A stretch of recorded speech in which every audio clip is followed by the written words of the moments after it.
हम स्टार्ट करें उससे पहले श्री रतन टाटा जी को एक विनम्र श्रद्धांजलि मेरे और मेरी इस पूरी कम्युनिटी, यूट्यूब कम्युनिटी के साथ, पूरी शार्प स्टेपर की टीम के साथ। उनके जैसे लोग बहुत कम होते हैं आज की दुनिया में, हैं बट कम हैं। तो ऐसे कुछ ही लोग होते हैं जिनके लिए सब परेशान होते हैं, जिनके जाने पे सबको दुख होता है, जिनके लिए सब प्रे करते हैं। आज वो हमारे बीच नहीं है। कोशिश करेंगे कि उन्होंने जो नियम फॉलो किए थे अपनी पूरी ज़िंदगी में, जिसकी वजह से वो ये सक्सेसफुल, देखिए सक्सेसफुल तो बहुत सारे लोग हैं, बट सक्सेस के साथ उनके पास कुछ ऐसी क्वालिटीज़ भी थी जो उनको बाकी लोगों से अलग बनाती थी। तो वो सब क्वालिटीज़ आप जानते ही हैं, और कुछ एक इससे पहले वीडियो आया था उसमें हमने डिस्कस किया उसके बारे में भी। और एक विनम्र श्रद्धांजलि उनको आप सबकी तरफ से, मेरी तरफ से, जहाँ भी हों, जहाँ भी उनकी आत्मा रहे, ईश्वर उनको शांति दे। इसी के साथ आगे बढ़ते हैं। क्वेश्चन नंबर 171 से हम डिस्कस करेंगे, और हम डिस्कस कर रहे थे about the employment and welfare schemes, और 170 क्वेश्चन तक हमने इसमें कंप्लीट कर लिया था। So we will be starting with the question number 171। देखते हैं। अंत्योदय प्रोग्राम वो started first of all in the state of, okay, ये पूछ रहे हैं कि सबसे पहले अंत्योदय प्रोग्राम कौन से स्टेट में शुरू किया गया था, तो इसका आंसर है राजस्थान। ऑलराइट, सो ये राजस्थान में स्टार्ट किया गया था सबसे पहले। देखिए, Antyodaya programme first of all start हुआ था राजस्थान में। अंत्योदय का मतलब होता है डेवलपमेंट, मतलब उदय of the people at the bottom level. तो जो सबसे नीचे भी जो लोग हैं उनके भी डेवलपमेंट के बारे में सोचा गया। मतलब कि नीचे, मतलब कि in the list of poverty P से पुअरेस्ट ऑफ द पुअर, जिनके पास सारी एक्सेस नहीं है, सुविधाएं नहीं हैं, उनके बारे में ध्यान दिया गया। सो पुअरेस्ट ऑफ द पुअर। और ये प्रोग्राम इनिशिएट किया गया गवर्नमेंट ऑफ राजस्थान के द्वारा 1977-78 में, for special assistance to the people जो कि बिलो पॉवर्टी लाइन एग्जिस्ट करते हैं। With reference to government's welfare scheme, consider the following statement. Under the Antyodaya Anna Yojana, the food grains are available to the poorest of the poor families at rupees 2 kg for wheat and 3 rupees per kg for rice. Under the National Old Age Pension Scheme, the old and destitute are provided rupees 75 per month as central pension, in addition to amount provided by most state governments. देखिए 75 सुन के परेशान ना होइएगा, ये 2002 का question है। Alright, तीसरा है government of India has allocated 25 kg of food grains per below poverty line family per month at less than half the economic cost. ठीक है, तो तीनों ही स्टेटमेंट इसमें सही हैं, और उस समय जो क्वेश्चन पीरियड था उसके हिसाब से तीनों स्टेटमेंट सही हैं। अब कुछ चेंजेस आए हैं, कुछ मर्ज भी हुए हैं। अब देखते हैं रिगार्डिंग द अटल पेंशन योजना, विच ऑफ द फॉलोइंग इज़ और आर करेक्ट। ये 2016 की स्कीम है, 15 की इनफैक्ट, तो इसके बारे में देख लेते हैं, यहाँ से क्वेश्चन आने की संभावनाएं होती हैं। It is a minimum guaranteed scheme mainly targeted eight unorganised sector workers. ठीक है, मिनिमम गारंटीड स्कीम है ये, और किस पे टारगेट कर रही है? मेनली अनऑर्गेनाइज्ड सेक्टर वर्कर्स पे। ठीक, only one member of a family can join the scheme. Same amount of pension is guaranteed for the spouse for life after the subscriber's death. अब देखिए इसमें जो आंसर है वो है 1 और 3। अटल पेंशन योजना की शुरुआत हुई थी 9 मई 2015 को। 9 मई 2015 it was launched, and it was launch to create a universal social security system for all the Indians. तो जितने भी भारतीय हैं उनके लिए एक यूनिवर्सल सोशल सिक्योरिटी उनको प्रोवाइड करना, ये इसका मेन एम था। स्पेशली कौन? Specially the poor, the under privileged and the workers in unorganise sector. ऐसे वर्कर्स जो कि अनऑर्गेनाइज सेक्टर में काम करते हैं, अंडर प्रिविलेज्ड हैं, उनके लिए। और ये एक मिनिमम गारंटीड स्कीम है, मेनली ये टारगेट करती है अनऑर्गेनाइज सेक्टर वर्कर्स पे। इस स्कीम के तहत जो सब्सक्राइबर हैं उनको गारंटीड मिनिमम मंथली पेंशन मिलेगी 1000, 2000, 3000, 5000, 4000, 5000। ठीक है, ये डिनोमिनेशंस में मिलेगी पर month at the age of 60 years, depending on their contribution. जैसा भी उनका कंट्रीब्यूशन रहा होगा उसके आधार, कंट्रीब्यूशन मतलब 18 से 40 की एज ग्रुप में आपको कंट्रीब्यूट करना है, तो जितना भी आपका कंट्रीब्यूशन रहा होगा उस आधार पे, अगर लेट्स से कि आपने 40 साल तक कर सकते हैं। आपने 35 पे स्टार्ट किया, तो अब आपके पास कंट्रीब्यूशन का टाइम कम है, 5 साल ही आप कंट्रीब्यूट कर पाए। आपने 18 साल पे ही स्टार्ट कर दिया, तो फिर क्या है, तो फिर आपके पास 22 साल तक का टाइम है। तो जितना भी कंट्रीब्यूशन हुआ है उसके आधार पे आपको पेंशन मिलेगी, ठीक है। और कब मिलेगी? 60 साल के बाद। तो आपको कंट्रीब्यूट करना है 18 से लेके 40 साल तक।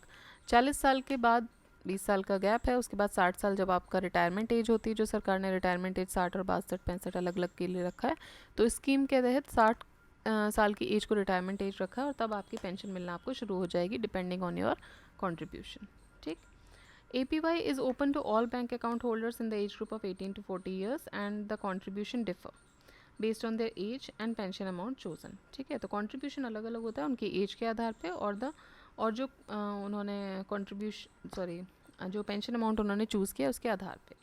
हैंस स्टेटमेंट 2 जो होता है यहाँ पे इनकरेक्ट हो जाता है। इसमें लिखा हुआ था कि सिर्फ एक ही मेंबर एलिजिबल होगा।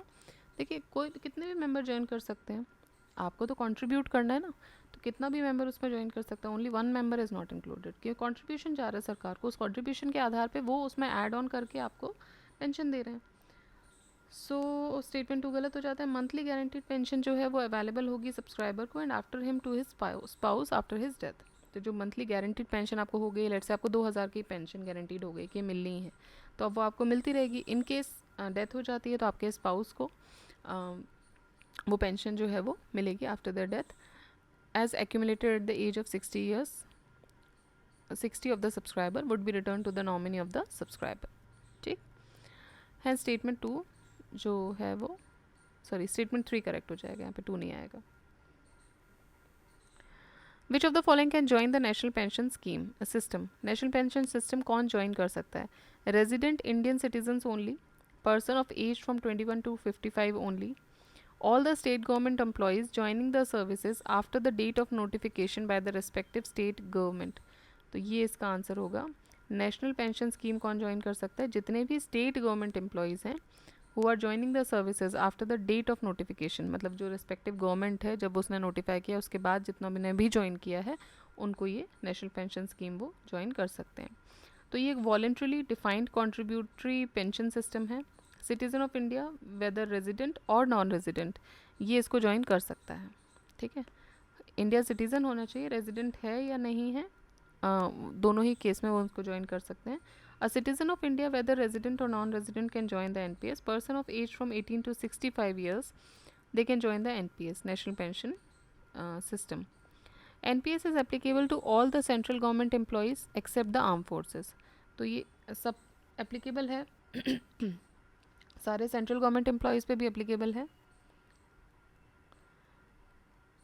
Accept the arm forces. तो आर्म फोर्सेस इसमें नहीं आएंगी, क्योंकि लास्ट वाले स्टेटमेंट में आप देखेंगे दिया हुआ है कि including those of armed forces joining the services on और after 1 April 2004।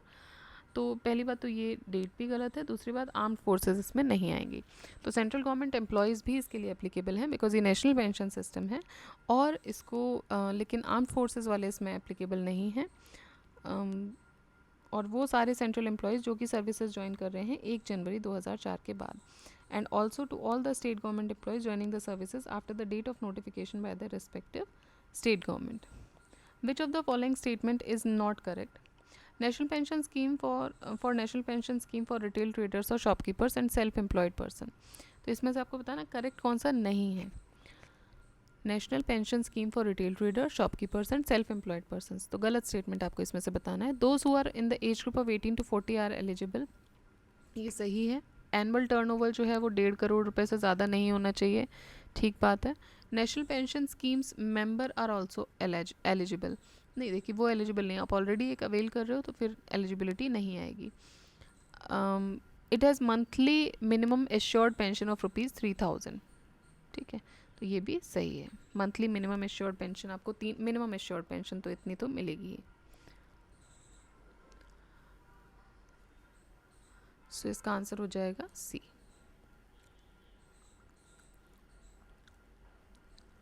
National pension scheme for traders and self employed person NPS traders PM लघु व्यापारी मानधन योजना 2019 is meant for old age protection and social security of retail traders, shopkeepers and self-employed person। Entry age है उनकी 18 से 40 साल और जिनका turnover 1.5 crore से ज़्यादा नहीं है। ये एक वॉलंटरी और कॉन्ट्रीब्यूटरी पेंशन स्कीम है जो कि under which the subscriber would receive a minimum assured pension of 3000 per month after attaining the age of 60 years. Person engaged in organized sector, membership of National Pension Scheme, a beneficiary of PM-SYM or an income taxpayer is not eligible for this scheme.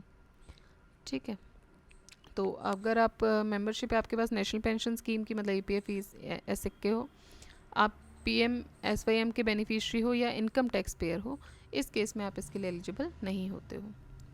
When the PM Kisan Mandhan Yojana was launched for the when was the PM Kisan Mandhan Yojana launched for the purpose of pension to small and marginal farmers? तो date पूछ रहे हैं, ये date है इसकी 12 सितंबर 2019 को,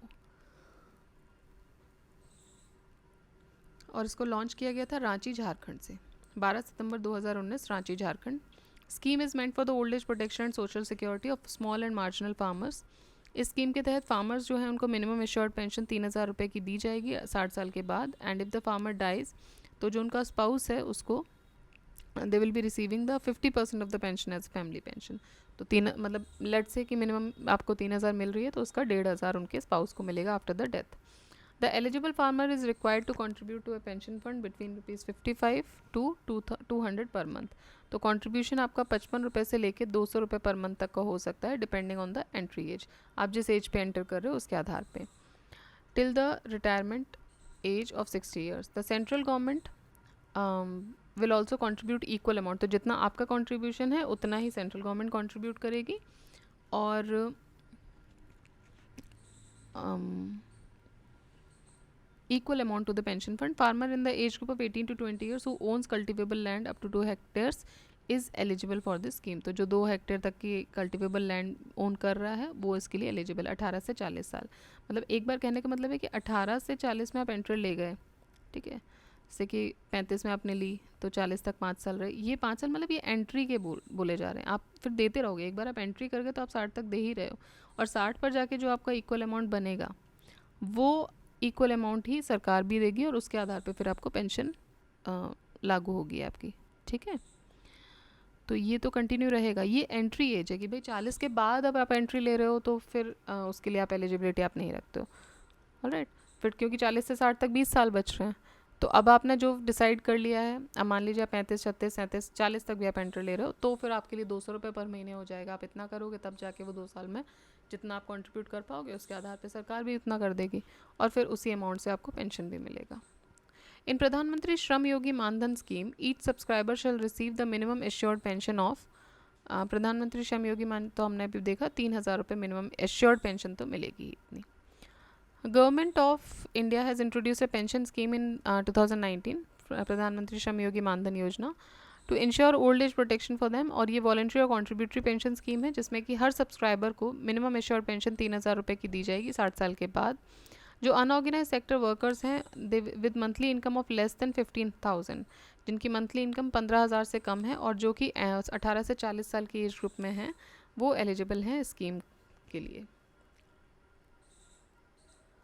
आश्रय बीमा योजना एम्स टू प्रोवाइड. आश्रय बीमा योजना क्या करता है, तो allotment of houses, housing loan, employment to the unemployed या फिर social security to such workers who got unemployed. तो आश्रय बीमा योजना जो है वो सोशल सिक्योरिटी प्रोवाइड करता है. ठीक है, किसको? ऐसे वर्कर्स को जो अनएम्प्लॉयड हो चुके हैं. सो ये लॉन्च हुआ था 2001 में एंड उसके बाद से अभी तक ये चल रहा है आश्रय बीमा योजना. ये स्कीम जो है ये इंश्योरेंस कवर ऑफर करती है वर्कर्स को in case they get unemployed due to any reason. अगर मतलब उनकी नौकरी चली जाती है किसी भी वजह से तो उनको ये इंश्योरेंस कवर दिया जाता है और उनको फाइनेंशियल सिक्योरिटी भी दी जाती है. A compensation of maximum 30% of the salary earned annually it will be put to the affected worker till he finds on alternative work for a period of 1 year. ठीक है, तो इसमें क्या था कि जो भी आपकी सैलरी है उसका 3%, 30% मैक्सिमम अमाउंट है ये. ठीक है, मिनिमम नहीं है. मैक्सिमम 30%, डिपेंड करता है कि अगर कुछ और कंडीशंस लग जाएंगी तो कम भी हो सकता है, बट मैक्सिमम 30% आपको दिया जाएगा. एंड 1 साल के लिए ये कंटिन्यू रहेगा जब तक कि आप कोई ऑल्टरनेटिव काम नहीं ढूंढ लेते हो.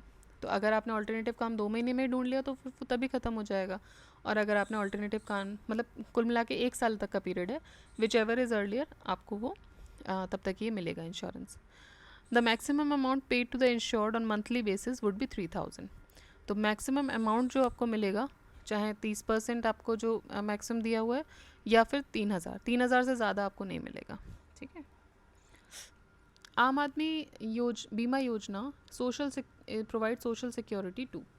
तो आम आदमी बीमा योजना किसको सोशल सिक्योरिटी दे रही है? To all the labourers in the rural areas, all the landless labourers living below the poverty line, all the laborers in urban areas and all laborers in rural as well as urban areas। तो किसको दे रही है? तो ये बोल रहे हैं कि आम आदमी बीमा योजना सोशल सिक्योरिटी किसको प्रोवाइड करती है? तो ये प्रोवाइड करती है जितने भी लैंडलेस लेबर्स हैं, जिनके पास ज़मीन नहीं है और जो पॉवर्टी लाइन से नीचे हैं, रूरल एरियाज़ में रह रहे हैं, उनको ये आम आदमी बीमा योजना प्रोवाइड की जाएगी, मतलब सोशल सिक्योरिटी प्रोवाइड करेगी। सो ये स्टार्ट हुआ था October 2, 2007 को, to provide the social security to landless labourers living below the poverty line in rural areas. इस स्कीम के तहत जो हेड होता है लैंडलेस रूरल फैमिली का, या फिर जो अर्निंग मेंबर होता है फैमिली का जिसकी एज 18 से 59 ईयर्स के बीच में हो, उसको इंश्योरेंस दिया जाएगा स्कीम के अंतर्गत। और ये जो स्कीम है, it is operated in collaboration with life insurance, in collaboration with the state UTs and life insurance corporations. The premium payable under this scheme is borne by the central and the state government in the ratio of 50-50 per member per year. The scheme also provides an add-on benefit wherein scholarship of rupees 100 per month per child is also paid on half yearly basis to maximum of 2 children. तो 2 बच्चों तक जो 100 रुपये per month आपको scholarship भी दी जाएगी हर उन दोनों 2 बच्चों तक के लिए। ठीक है, maximum of 2 children studying in 9th and 12th standard. Janashree Bima Yojana for person of identified vocational group was merged with Aam Aadmi Bima योजना विद इफेक्ट फ्रॉम 1 जनवरी 2013। तो जनश्री बीमा योजना को मर्ज कर दिया गया आम आदमी बीमा योजना के साथ। एंड नाउ आम आदमी बीमा योजना डेथ और डिसेबिलिटी कवर भी देता है to the person between the age group of 18 to 59 years under the 48 identified vocational occupational groups rural landless households. ठीक है। With reference to Aam Aadmi Bima Yojana, consider the following statements. The member insured under the scheme must be the head of the family or an earning member of the family in rural households. ठीक है, अभी हमने देखा है इसको 18 to 59 as होनी चाहिए। The member insured must be in the age group of 30 to 65, 18 to 59. There is a provision for free scholarship for up to 2 children of insured who are studying between class 9th and 12th. तो ये सारी information हमने अभी देखी है। इसमें से ये वाला स्टेटमेंट जो है सेकंड वो गलत होगा, क्योंकि 18 to 59 एज ग्रुप बोला गया है, बाकी दोनों सही है। लॉन्च कब हुई थी? 2 अक्टूबर 2007 को। देखिए 2 अक्टूबर को हर साल कुछ ना कुछ तो लॉन्च होता ही है, तो मुझे लगता है कुछ भी याद ना आए, अगर तुक्का ही मारना है तो फिर 2 अक्टूबर मारिएगा, अगर पता है तो अच्छी बात है। Consider the following statements, consider the following points. Hotels and restaurants, motor transport undertakings, newspaper establishment and private medical institutions. अभी पूछ रहे हैं कि the employees of which of the above can have the social security coverage under the employee state insurance scheme. तो किसको मिल सकता है? तो सबको ही मिल सकता है, जो होटल और रेस्टोरेंट में काम करने वाले को भी, motor transport undertakings, newspaper establishment वाले को, प्राइवेट मेडिकल इंस्टीट्यूशन, सबको ही सोशल सिक्योरिटी कवरेज के अंदर कवर किया जाएगा under the employees state insurance scheme.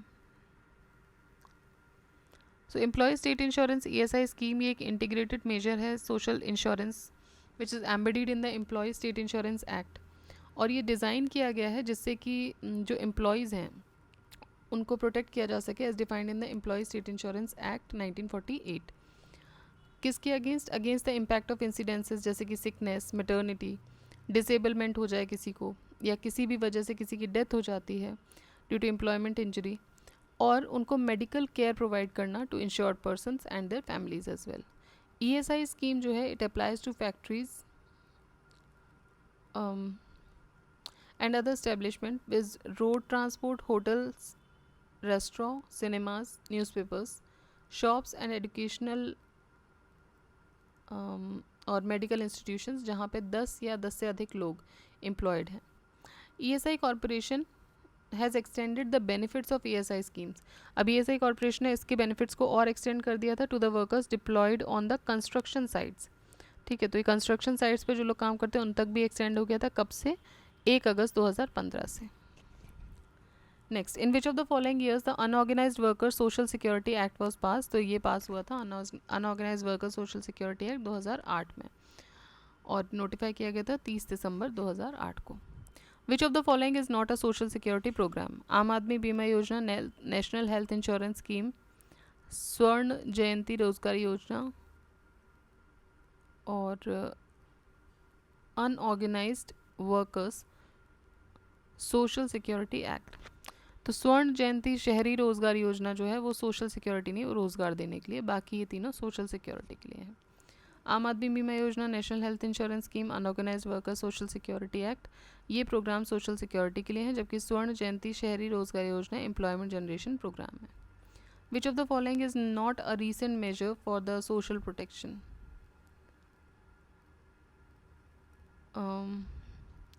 Not a recent measure for the social protection.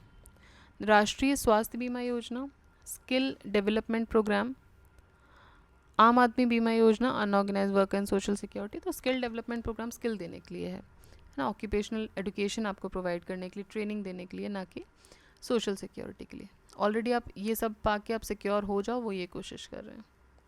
Which of the following statement is not true about Pradhanmantri Suraksha Bima Yojana. So ये एक personal accident cover है। It is open to anyone जो कि 18 से 50 साल की as के बीच में आ रहे हैं। It is open to anyone between the age of 18 to 70 years and premium payable is ₹12 per annum. ठीक है, तो देखिए प्रधानमंत्री सुरक्षा बीमा योजना जो है, इसमें के बारे में क्या सही नहीं है वो आपको बताना है। तो ये 18 से 50 साल का नहीं, 18 से 70 साल का है, तो ये से इसमें सही नहीं होगा। बाकी बात करें प्रधानमंत्री सुरक्षा बीमा योजना, ये अनाउंस हुआ था फाइनेंस मिनिस्टर के द्वारा बजट स्पीच में फाइनेंशियल ईयर 2015-16 में। Through the budget speech 2015 there 3 ambitious social security schemes pertaining to insurance and particularly insurance and pension sector. Pradhanmantri Suraksha Bima योजना, प्रधानमंत्री जीवन ज्योति योजना और अटल पेंशन योजना, ये अनाउंस हुए थे to move towards to the creating universal security system. In particular PMSBY जो है, इसका एम क्या है कि to cover the poor and the underprivileged at a highly affordable premium of just ₹12 per year. और अभी ये कुछ 1-2 साल पहले चेंज हुआ है, ये 12 वाला जो क्राइटेरिया है, it has been changed. The scheme provides benefit to the age group of the people between 18 to 70. Risk coverage इसमें होगा 2 लाख का एक्सीडेंटल डेथ के लिए, और परमानेंट एंड टोटल डिसेबिलिटी के लिए 1 लाख का, और for partially disabled, and 1 year for period for stretching from 1 June to 31 may on financial renewal basis. तो इसका जो देखिए एक्सीडेंटल कवर जो है वो तो 2 लाख का है, डेथ एक्सीडेंटल डेथ का। परमानेंट या टोटल डिसेबिलिटी आपकी होती है तो 1 लाख का है। नहीं sorry, 2 lakh for accidental death and permanent disability, और फिर 1 लाख जो है वो पार्शियल डिसेबिलिटी के लिए। अगर पूरी तरीके से डिसेबल्ड नहीं हुए, कुछ ही एक क्षति हुई है किसी पार्ट को, तो 1 लाख का कवर है। 2 लाख किस केस में है? ईदर या तो कोई किसी की डेथ हो जाती है एक्सीडेंटली, या फिर उसको परमानेंट डिसेबिलिटी हो जाती है। साथ ही साथ इसका जो एनुअल रिन्यूअल बेसिस है वो भी डिफरेंट है, वो 1 जून से 31 मई तक चलता है। ठीक है। Which of the following is not an employment generation and poverty alleviation programme of government of India? MNREGA, employment generation and poverty alleviation, ध्यान दीजिएगा कौन सा नहीं है। मनरेगा, NRLM, SJSRY और NSSF, national social security fund. तो ये जो है this is not an employment generation poverty alleviation programme. ठीक है, अब चलते हैं आगे। मनरेगा, NRLM, SGSRY ये एम्प्लॉयमेंट जनरेशन स्कीम्स हैं एंड पॉवर्टी एलिवेशन प्रोग्राम्स हैं। While national security social security fund ये जो है ये कॉन्स्टिट्यूट हुआ था 2011 में। इनिशियल एलोकेशन था इसका 1000 करोड़ का for providing social security to the workers in the unorganised sector. Which of the following is not correctly matched? Scheme और एम, उदय, हृदय, अमृत और स्वच्छ भारत मिशन। उदय का क्या काम है? Improving the finances of power distribution companies. हृदय का preserving and revitalizing the heritage cities. Amrut, improving the basic urban infrastructure in cities. And finally Swachh Bharat Mission, safe drinking water. तो ये जो हैं आपके इनमें से गलत हो जाएगा स्वच्छ भारत मिशन वाला। देखिए स्वच्छ भारत मिशन जो आया था ये सेफ ड्रिंकिंग वाटर से रिलेटेड नहीं है, बल्कि यूनिवर्सल सैनिटाइजेशन के बारे में है ये, मतलब इसमें हर चीज़ जुड़ी होगी, तो सिर्फ सेफ ड्रिंकिंग वाटर इसका कंपोनेंट नहीं है। ठीक है, तो ये हो जाएगा आपका गलत, बाकी तीनों सही हैं। To accelerate the efforts to achieve the universal sanitisation, the prime minister had launch the Swachh Bharat mission on 2nd October 2014. It is not related to safe drinking water. ठीक है, नेक्स्ट देखते हैं। Swachh Bharat Abhiyan aims to achieve the target of clean India by which year? So इसका target था 2019 तक का। स्वच्छ Bharat mission start हुआ था 2 अक्टूबर 2014 को। मिशन का एम क्या था? To achieve the open defecation free and clean India by 2nd October 2019। The 150th birth anniversary of Mahatma Gandhi. This mission has two components, rural that is the Gramin and urban that is the शहरी। So phase 1 जो है Swachh Bharat mission का ये बहुत मतलब 2019 तक ये चला था, और फेज़ 2 जो है वो इम्प्लीमेंट हुआ है 2020-21 से लेके 24-25 तक के लिए, तो अभी रनिंग है to cement the work of phase 1। तो फेज़ 1 में जो भी काम हुआ है उसको और पुख्ता करने के लिए फेज़ 2 जो है वो चल रहा है। Swachh Bharat mission Gramin has been launched in India, तो ये अक्टूबर 2014 में लॉन्च हुआ था। Rural sanitation strategy launch by ministry of Jal Shakti. Rural sanitation strategy launch by ministry of Jal Shakti. ये इन सितंबर 2019। It relates to which of the following period? तो इसका पीरियड क्या है? रूरल सैनिटेशन स्ट्रैटेजी जो रिलीज़ की गई मिनिस्ट्री ऑफ जल शक्ति के द्वारा, इसका पीरियड क्या है? 2019 से 29, 10 साल। सो 27 सितंबर 2019 department of drinking water and sanitation under the ministry of Jal शक्ति had launched the 10-year rural sanitation strategy 2019 to 29 with focus on sustaining the sanitation behavior change। sustaining the sanitation behavior change का मतलब कि भाई आज कोई अभियान आया तो बस कुछ दिन चला और उसके बाद फिर वो सस्टेन, जैसे ही वो लेट्स से कचरे वाली गाड़ी जो आना शुरू हुई है गाना बजा के, मान लीजिए कल को बंद हो जाती, तो फिर अब आप फिर से उसी ढर्रे पे आ जाएंगे, या बोल सकते हैं कि अपना पुराना जो बिहेवियर था वही चेंज कर लेंगे, तो वो नहीं। तो ये बोल रहे हैं sustaining the sanitation behaviour change, वो सस्टेन रहे हमेशा के लिए, जो कि अचीव हुआ है स्वच्छ भारत मिशन ग्रामीण से। With reference to Indian Swachh Bharat mission which of the following statement is और are correct? Swachh Bharat mission focus करता है on the collective behavioural change of the entire community. ठीक है, और open defecation for many part ये regular early is a part of regular early morning walk. Open defecation for many is a part of regular early morning walk. Okay, checking the crops and socialising, दोनों ही सही है। Swachh Bharat mission एक country wide campaign initiate किया गया government of India के द्वारा 2014 में to eliminate the open defecation and improve the solid waste management. Mainly rural India में अगर आप देखेंगे तो ओपन डेफिकेशन जो है वो एक रेगुलर अर्ली मॉर्निंग वॉक का भी काम है, कि भाई घूम के भी आते हैं and will be free with this also. Crops check कराए, सोशलाइज कराए, दो चार लोगों से बात कराए। तो स्वच्छ भारत मिशन का फोकस जो है वो कलेक्टिव बिहेवियरल चेंज पर है एंटायर कम्युनिटी की। भाई घूमने जा रहे हो तो सिर्फ घूमने ही जाओ, है ना, बाकी जो भी सोच के जा रहे हो वो सब अपना उसके लिए अलग जगह बनाई गई है. सो ये मेनली इनका फोकस है. विच अभियान has been inaugurated by prime minister Narendra Modi on 15 सितंबर 2018. तो ये स्वच्छता ही सेवा लॉन्च किया गया था. ये एक मैसिव कंट्री वाइड अवेयरनेस है, मोबिलाइजेशन कैंपेन है. 15 सितंबर 2018 को इसको लॉन्च किया गया था. असर्शन रीजनिंग का क्वेश्चन है. असर्शन क्या है? Rural population does not consider open defecation as a threat to their wellbeing. सही बात है. क्यों नहीं करते हैं? Because socio cultural norms about purity and pollution prevented people from having toilets at home.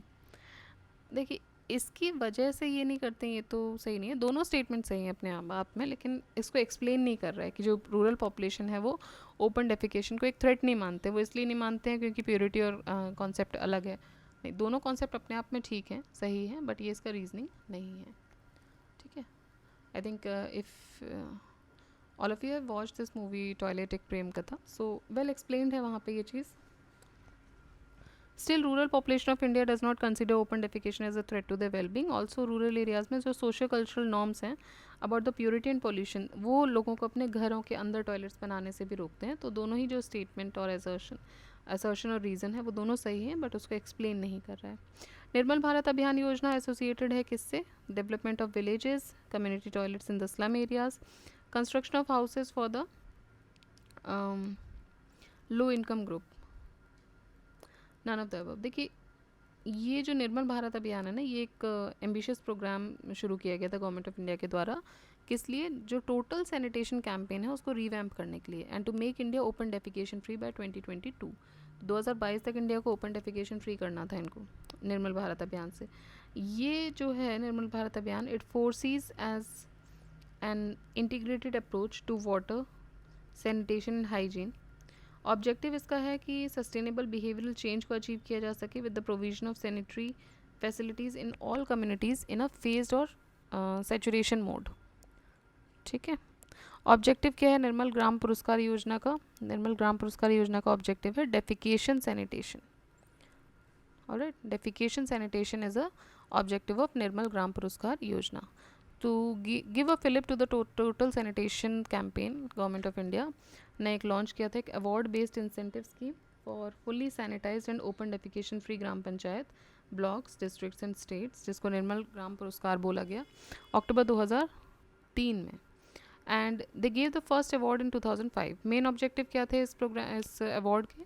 To bring the sanitation to the forefront of social and political discourse of for the development in rural India, to develop open defecation free and clean villages that will act as models for others to emulate. राष्ट्रीय गरिमा अभियान, ये एक national campaign है. किस लिए? To eradicate the practice of manual scavenging and rehabilitate the manual scavengers. Garima Abhiyan उनकी जो manual scavengers का जो काम कर रहे हैं उनकी गरिमा को बचाने के लिए शुरू किया गया था. To eradicate the practice of manual scavenging. भाई मैनुअल स्केवेंजिंग को ख़त्म करो, ये एक बहुत ही इनह्यूमन एक्ट है. तो इसको ख़त्म करना और उनको रिहैबिलिटेट करना. ठीक है. इसके लिए गरिमा अभियान शुरू किया गया था.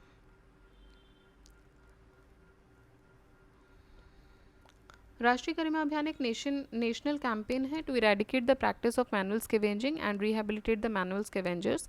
Self employment scheme for the rehabilitation of manual scavengers has been revised in accordance with the provision of prohibition of employment as manual scavengers and rehabilitation act 2013. Toilet revolution क्या है? Toilet revolution is construction of free public latrines in the village panchayat, ending night soil collection by introducing flush toilets in China.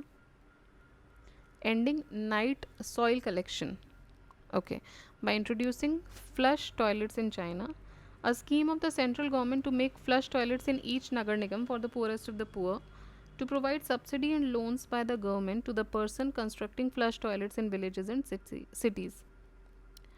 देखिए, इसका answer है B, ending the night soil collection by introducing flush toilets in China. ये 2001 का question है. And in view of prevention of infectious diseases, government is providing assistance through,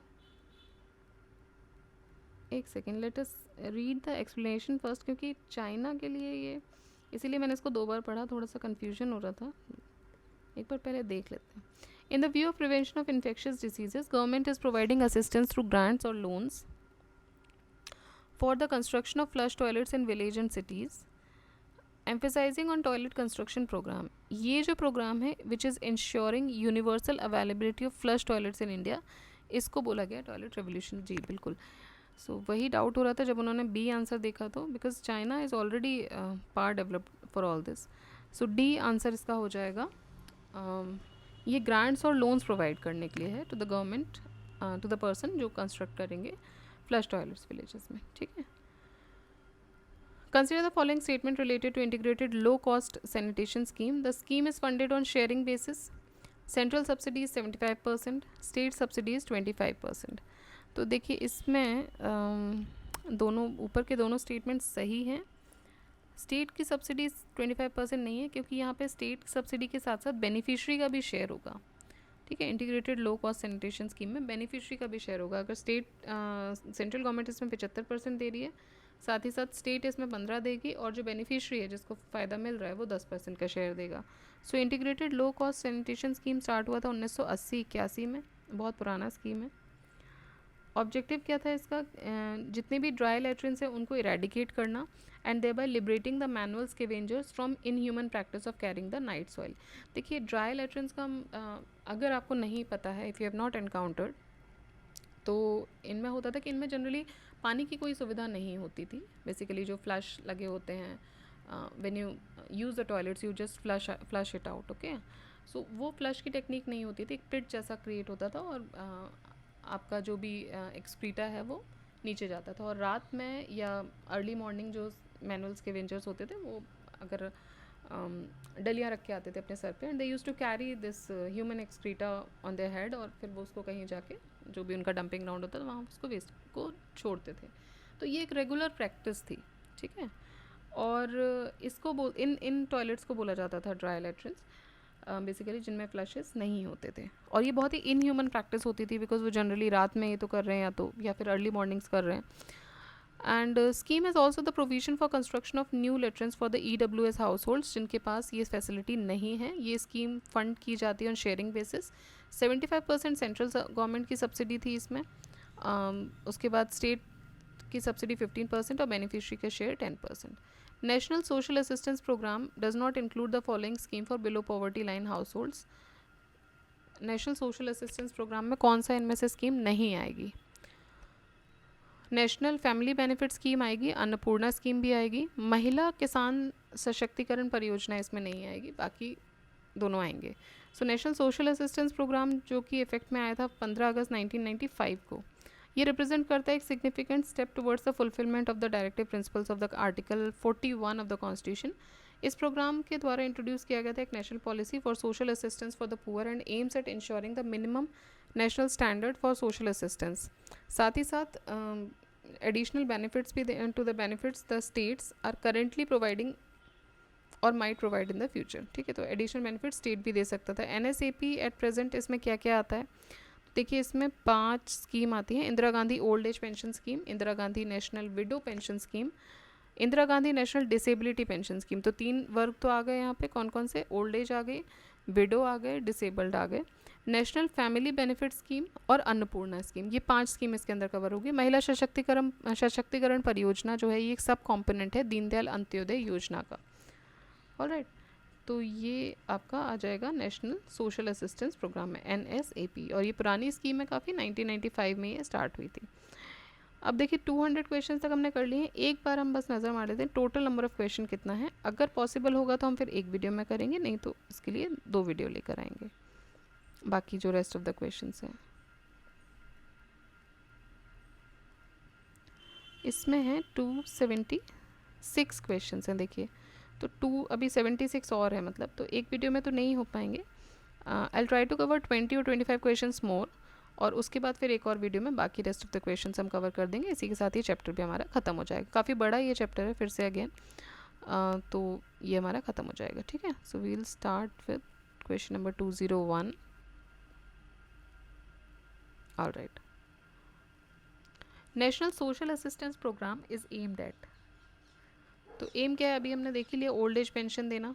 मतलब देखिए बहुत सारे थे, इंश्योरेंस फॉर पुअर उसमें नहीं था, फाइनेंशियल सपोर्ट टू SC और ST कास्ट, ये भी उसमें नहीं था। तो उनमें से तो आपको पता है कि एक जो कंपोनेंट था वो ओल्ड एज पेंशन देना था to the very poor, so ये कवर हो जाएगा। Consider the following statement with reference to Indira Gandhi national old age pension Yojana और स्कीम। जितने भी लोग हैं, all the persons of 60 years और अबव, जो कि who belongs to the households below poverty line in rural areas, they are eligible. Central assistance under this scheme is at the rate of 300 per month per beneficiary, and under the scheme states have been urged to give matching amounts. देखिए इसमें से first statement सही है। Indira Gandhi national old age pension योजना ये start हुई थी 19 नवंबर 2007 को। 19 November is national toilet day, I think we were discussing about that only, and it was earlier known as National Old Age Pension Scheme from 1995 to 2007. And initially under this scheme, the old people aged 65 years or above living below the poverty line were eligible for old age pension of rupees 200 per month.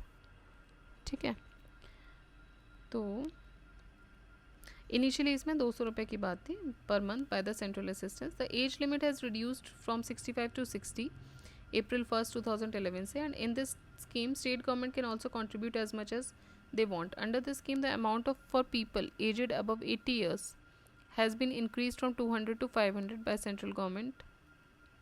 Therefore it is clear that when the question was asked, both the statements were incorrect, but at present statement 1 जो है वो correct हो जाता है, क्योंकि 60 साल उम्र कर दी, पहले 65 साल थी। The objective of minimum needs program is to provide the infrastructure to।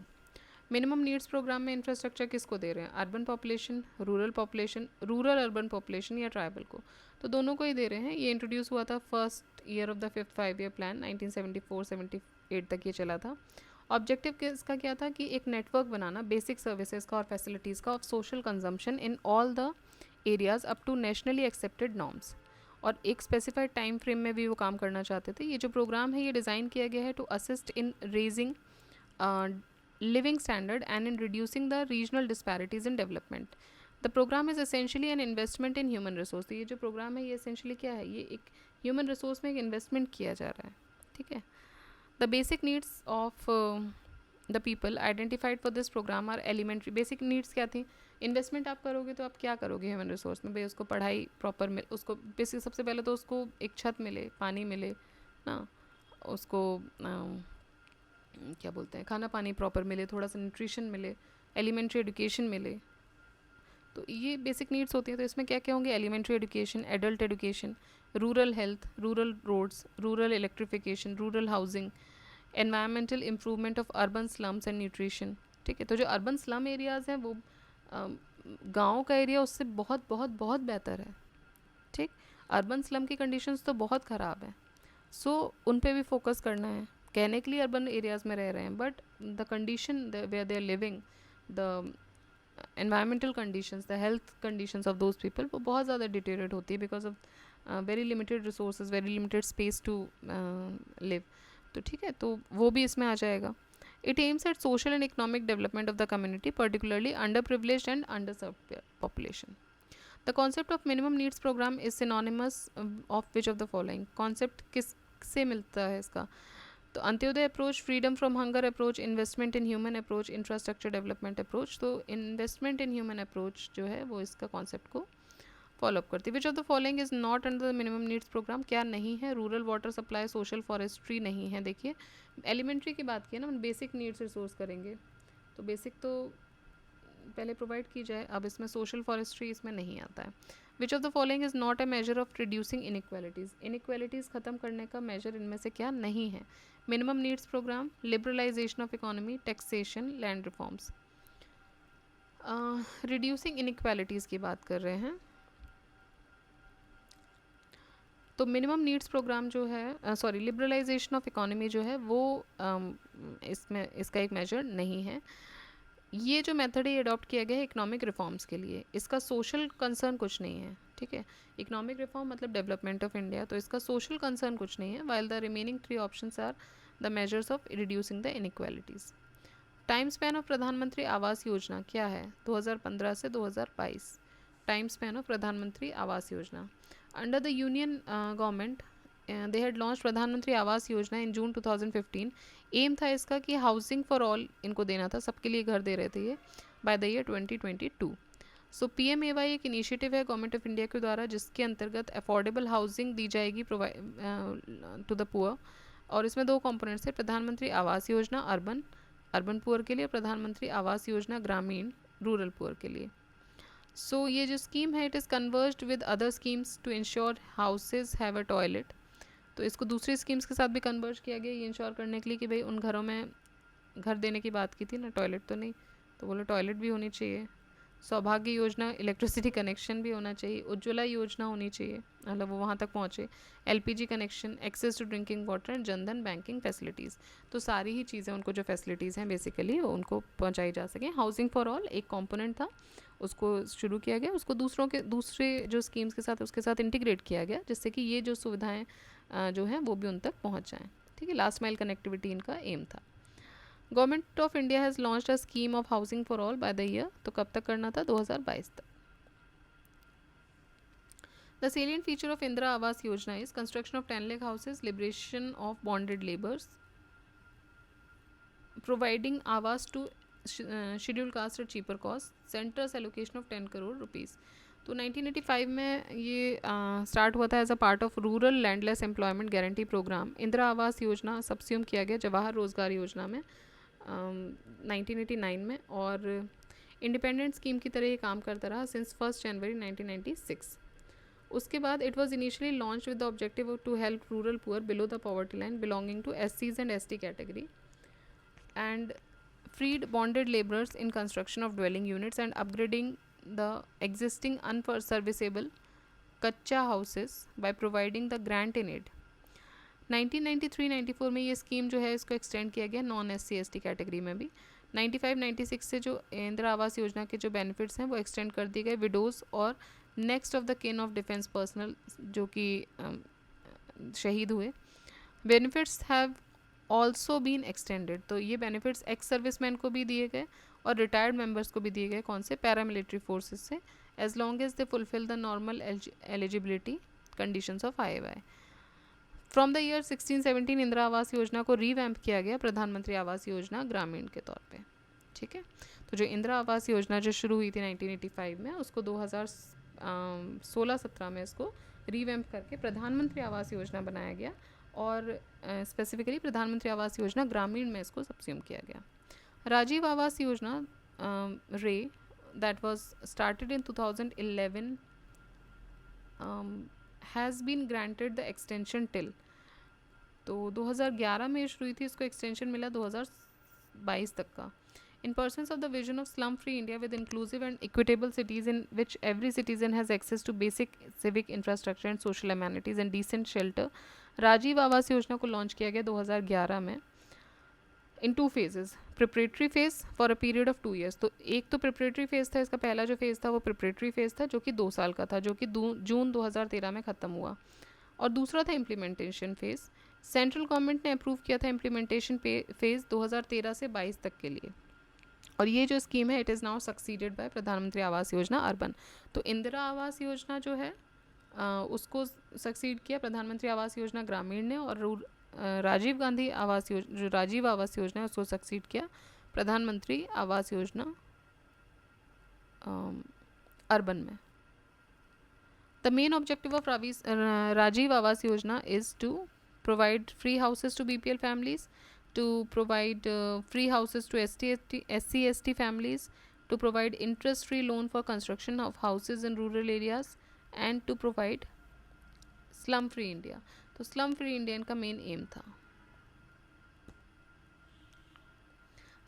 Rajiv Awas योजना टारगेट्स 2. इसका क्या टारगेट है राजीव आवास योजना का? slum-free India. When was the केंद्रीय विद्यालय were established? जो KVs हैं स्कूल केंद्रीय विद्यालय वो कब स्टेब्लिश हुए थे? तो वो हुए थे 1963 में.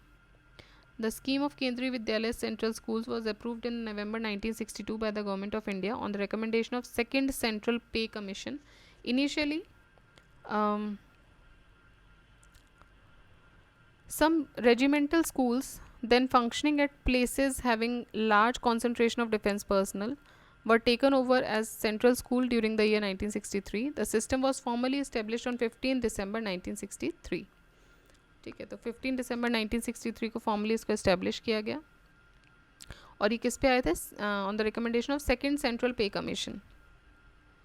देन इनको नाम तब दिया गया था central school, under the name central schools. बाद में इनका नाम केंद्रीय विद्यालय किया गया, सो केवीज बेसिकली. कस्तूरबा गांधी बालिका विद्यालय योजना ये कब स्टार्ट हुई थी? 2004 में स्टार्ट हुई थी कस्तूरबा गांधी बालिका विद्यालय योजना 2004 में. This was started by the Government of India in 2004 to ensure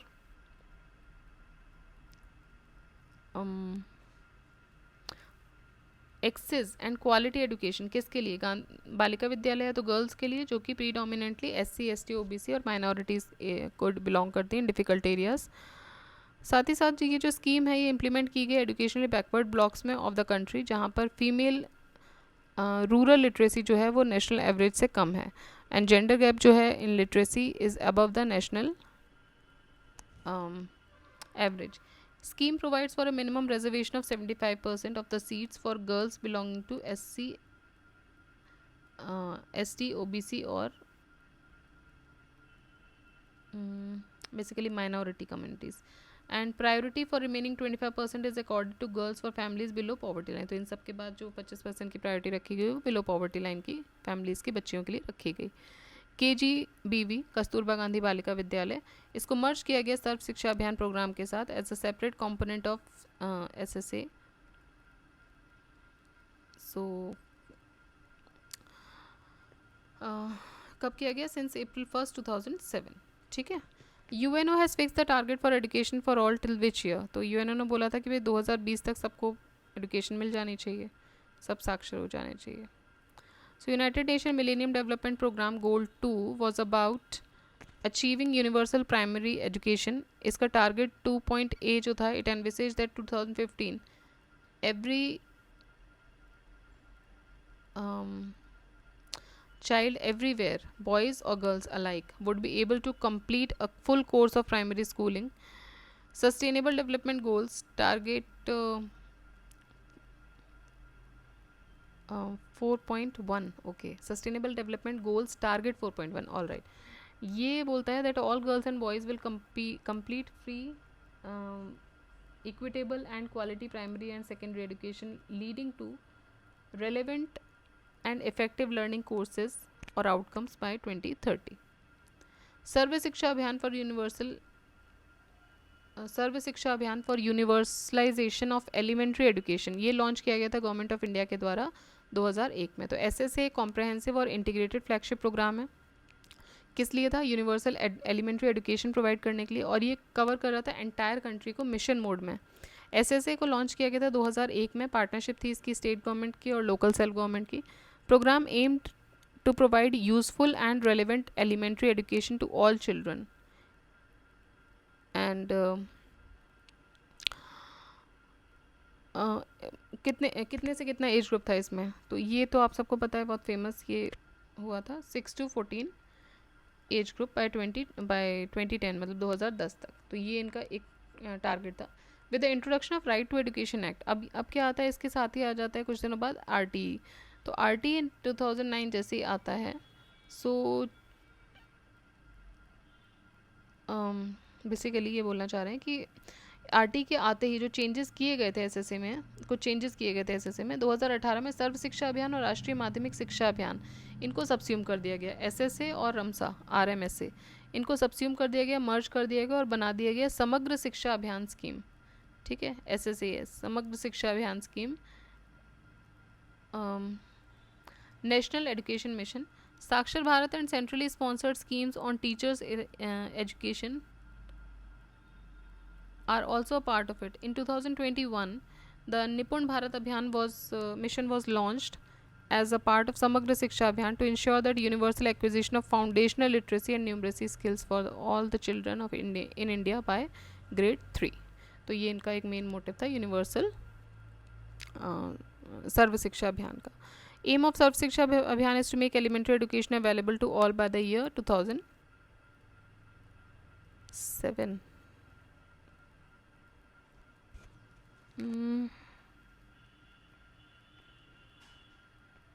देखिए ये ना 2001 में तो इसको लॉन्च किया गया था, इसका आंसर ही बोल रहे हैं 2007। ओके चलिए नेक्स्ट देखते हैं फिर। Which of the following age group is eligible for Sarva Shiksha Abhiyan, तो ये है 6 से 14 साल, 6 to 14 years of age. In the last union budget 2006-07 and in the last union budget 2006-07 की बात करें, एलोकेशन कितना था। अब ये देखिए अभी हमारे काम का है नहीं, 10,041 था। अभी लेटेस्ट देख लेते हैं अगर कुछ होगा तो।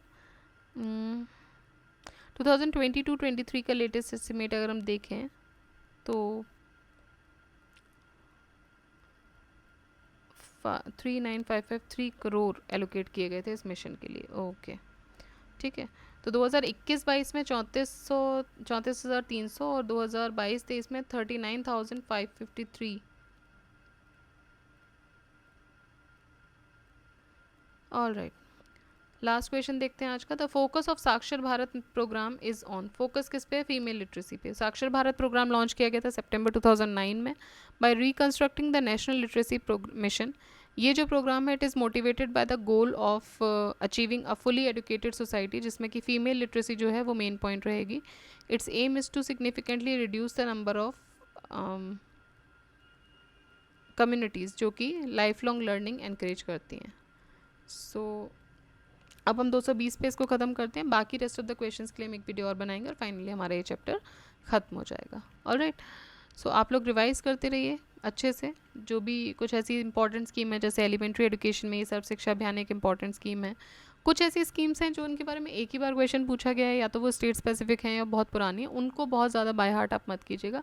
बट इस तरह के जो स्कीम्स आ रही हैं, ठीक है, जिनका अभी सब्स्यूम हुआ है या किसी वजह से ये पूछे जा सकते हैं, इनके चांसेस होते हैं पूछे जाने के, तो इनको आप रेडी रखिएगा। बाकी जो एक दो बार पूछा गया है उसके लिए बहुत ज़्यादा पैनिक करने की ज़रूरत नहीं है, ठीक है। सो रिवाइज़ करते रहिए, पढ़ते रहिए। जय हिंद, जय भारत।